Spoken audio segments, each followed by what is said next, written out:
Good morning, folks. Gorgeous plasma filaments dancing on the limb. We've got geomagnetic storm activity, tons of weather news, and key science findings to close out the week. Let's begin at spaceweathernews.com. We find the last day on our star once again dominated by coronal holes. Their faster streams arrived yesterday and continued throughout the day, obviously more coming as they continue to turn through. Now, yesterday we saw the beginning impact of the coronal hole stream, and as the magnetosphere of Earth was beginning to take the impact, the geoelectric disruptions down on the ground were minor only. However, that has developed and shifted this morning to a much stronger induced current and magnetic unrest.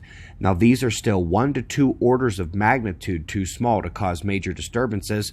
They surely are being picked up across the board, aren't they?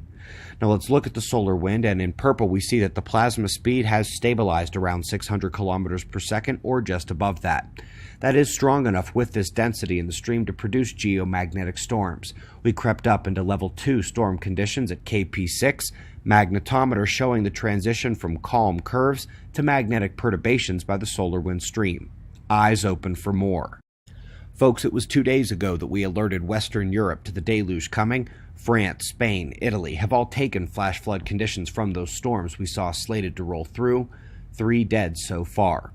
And not going to improve, as in a few days the jet stream dip and strong push will drive Arctic air down into the continent. This is why we are seeing these cold warnings starting to fly the last day or so. It is coming.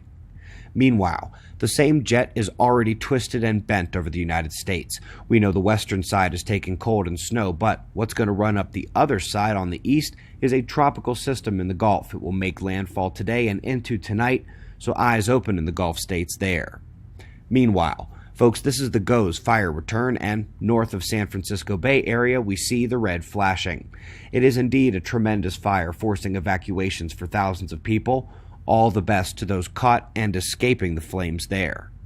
Last little events note before the science: meteors seen a couple nights ago in Nevada showing up on feeds this morning. Gorgeous color on that boloid, with the teal signifying high magnesium content in the rock. So folks, this is all China decided to give us. The latest photo of their mysterious moon substance is somewhat less than helpful.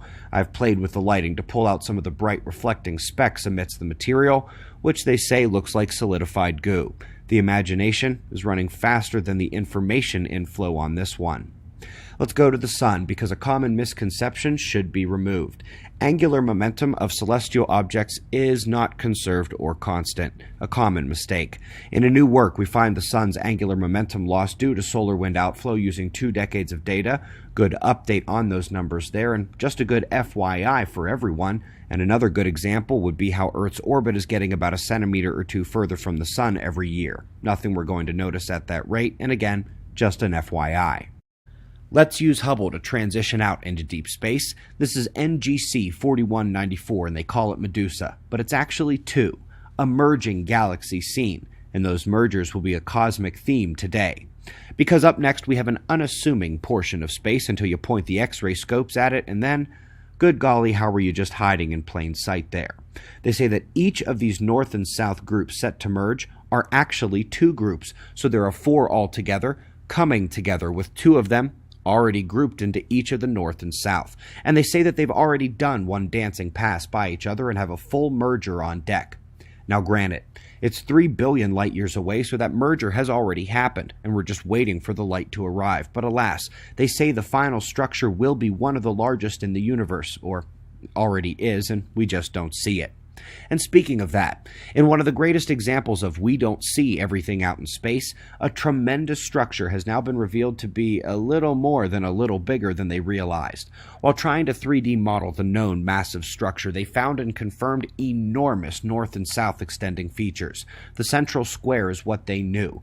Each yellow oval surrounds double the material, newly discovered, and angled off we see more structures they simply want to get confirmed by someone else. But they're there, and alas, the hubris and confidence of the scientists' sight while only seeing the central square material before was absolute, and yet again, we find they saw only a fraction of reality. Quick little fun attempt to address the massive ancient structure problem. We have been seeing how the first quasars and massive galaxies violate Big Bang timeline models and cannot be explained at such an early age. Well, a couple of Harvard scientists here, including Dr. Loeb, are suggesting that perhaps they simply don't know what they're talking about, and they aren't seeing those things in deep space. Now that's gotta hurt, but alas, the better explanations come in the discoveries of interconnectedness, the connectivity of the plasma structure, and the dynamics derived therefrom. The more a galaxy is connected to the cosmic web, being fed by its filaments, shocker, the more active that galaxy is. We recently heard a similar story about their size, and now we come to their activity in star formation. And not only does this make sense in the wake of the Caltech, Keck, and NASA discovery that the cosmic web is feeding these galaxies in filament currents, but it perfectly leads to the ultimate conclusion in this paper, that the large-scale structure, the cosmic web, is holding the majority of the mass and material that will end up in the galaxies. FYI, in the largest scale models, that's supposed to be mostly dark matter, but it's not.